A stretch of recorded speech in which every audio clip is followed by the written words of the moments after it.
Iran के nuclear programme को नेस्तनाबूद करने के लिए बीते 72 घंटों में यूएस और इजराइल लगातार स्ट्राइक्स पे स्ट्राइक्स कर रहे हैं। कहीं पर ईरान के पावर प्लांट तो कहीं पर हैवी वाटर प्लांट पर हवाई हमले हो रहे हैं। और बीती रात तो ईरान के खोंदाब हैवी वाटर प्लांट पर दूसरी बार अटैक हुआ है।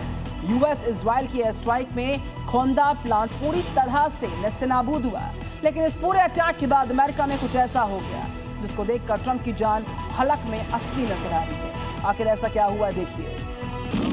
आसमान में उठता काले धुएं का ये गुबार किसी भी वक्त पूरे मिडिल ईस्ट को अपनी चपेट में ले सकता है, क्योंकि जिस मकसद से ट्रंप ने ईरान के खिलाफ जंग का आगाज किया था, उसी को पूरा करने के लिए यूएस इजराइल के आसमानी जंगबाजों ने ईरान पर स्ट्राइक की और यह हमला ईरान के परमाणु बंकर यानी एटमी ठिकानों पर हुआ। मीडिया रिपोर्ट्स के मुताबिक बीती रात ईरान के खोंदाब हेवी वाटर प्लांट पर हमला हुआ। यूएस इजराइल के लड़ाकू विमानों ने हमले को अंजाम दिया। हवाई हमले में खोंदाब हेवी वाटर प्लांट को भारी नुकसान हुआ। इजरायली सेना ने ईरान के खोंदाब हेवी वाटर प्लांट की सैटेलाइट तस्वीरें भी जारी की, जिसमें प्लांट का एक हिस्सा पूरी तरह क्षतिग्रस्त दिखाई दिया। IAEA यानी अंतर्राष्ट्रीय परमाणु एजेंसी ने भी खोंदाब हेवी वाटर प्लांट पर हमले की पुष्टि की।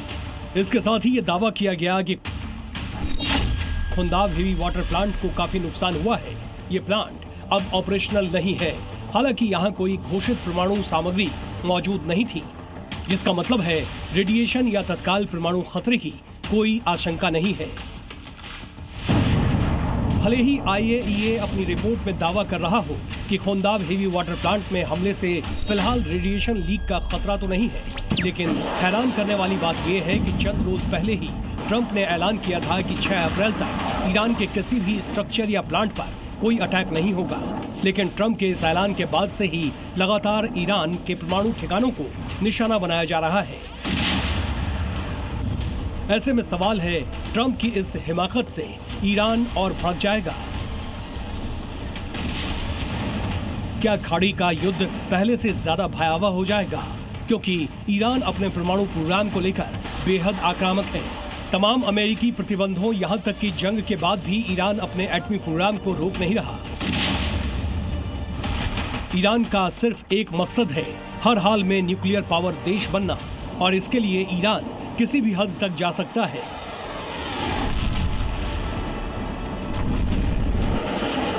और जिस खोंदाब हेवी वाटर प्लांट पर यूएस इजराइल ने हवाई हमला किया, वो खलीफा के परमाणु प्रोग्राम के लिए बेहद अहम है। आखिर कैसे, ये भी जान लीजिए। दरअसल ये प्लांट ईरान के अराक शहर के पास मौजूद है। इसे अराक न्यूक्लियर कॉम्प्लेक्स भी कहते हैं। खोंदाब प्लांट में हेवी वाटर बनाया जाता है, जिसका इस्तेमाल परमाणु रिएक्टर में होता है। इस रिएक्टर से प्लूटोनियम बनाया जा सकता है, जिसका उपयोग एटमी हथियारों में किया जाता है। बस ईरान अपने मकसद में कामयाब न हो, इसका न्यूक्लियर प्रोग्राम पूरा न हो, इसके लिए IDF ने अमेरिकी वायुसेना के साथ मिलकर खोंदाब हेवी वाटर प्लांट पर स्ट्राइक कर दी। हवाई हमले में उसे तहस नहस कर दिया।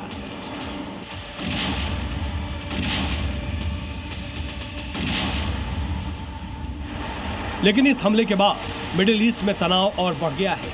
आशंका जताई जा रही है कि ईरान अब पूरी ताकत के साथ पलटवार करेगा। शायद ईरान ने पलटवार की कोशिश शुरू भी कर दी। जानते हैं कैसे? सीधे यूएस प्रेसिडेंट ट्रंप को टारगेट पर लेकर। एक तरफ मिडिल ईस्ट धड़क रहा है, तो वहीं ट्रंप फ्लोरिडा में मौज मस्ती कर रहे थे। मगर इसी बीच एक सनसनीखेज खबर सामने आई। वो ये कि ट्रंप के एयरफोर्स 1 विमान के पास एक अनजान ड्रोन देखा गया। हालांकि जिस वक्त ये घटना हुई, उस दौरान ट्रंप विमान में मौजूद नहीं थे, लेकिन संदिग्ध ड्रोन के विमान के बेहद करीब आने के बाद हड़कंप मच गया। ड्रोन को रोकने के लिए F-15 फाइटर जेट और अटैक हेलीकॉप्टर को अलर्ट मोड पर आना पड़ा। ये घटना ट्रंप और अमेरिका के लिए किसी चेतावनी से कम नहीं है। हालांकि ड्रोन किसका था, वहां कैसे पहुंचा, इसकी पुष्टि तो नहीं की गई। लेकिन अगर इस ड्रोन साजिश में ईरान का हाथ हुआ तो फिर अमेरिका में आज नहीं तो कल बड़ा धमाका हो सकता है। ब्यूरो रिपोर्ट, जी मीडिया।